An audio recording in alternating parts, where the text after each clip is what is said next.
নমস্কার। কবি প্রতাপমোহন চট্টোপাধ্যায়ের স্বরচিত কবিতা প্রশ্ন, রচনাকাল 2024। সাদা নয়তো কালো পাথরে মূর্তি খোদাই করেন যিনি।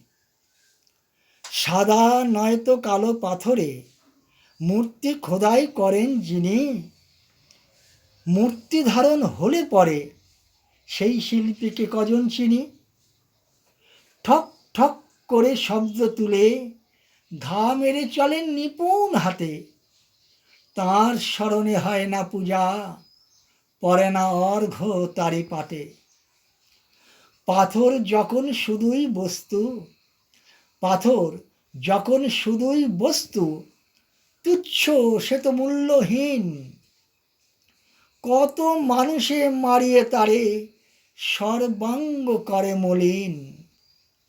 সেই পাথরে খোদাই করে যখন মূর্তি বানান কারিগর, সেই পাথরে খোদাই করে যখন মূর্তি বানান কারিগর, জাত ধর্মের ভেদ থাকে না, তখন কে যে আপন কে যে পর।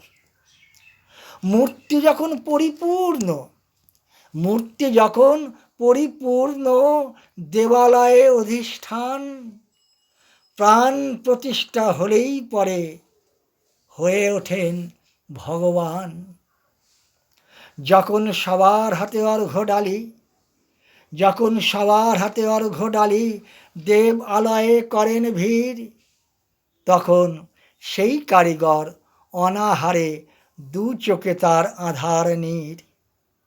ছেনি হাতুড়ির ওই কারিগর, ছেনি হাতুড়ির ওই কারিগর একদিন আসেন মন্দিরে। দূর হতে তিনি দেখেন তারে পাথর কাটা সেই মূর্তিরে।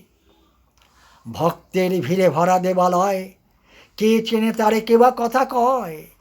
চিরকাল ব্যাপী এটাই সত্য, গুণী ভিক মাগে এ বিশ্বময়। হে ভগবান, হে ভগবান, প্রশ্ন আমার, কার অবদানে পূজিত হও।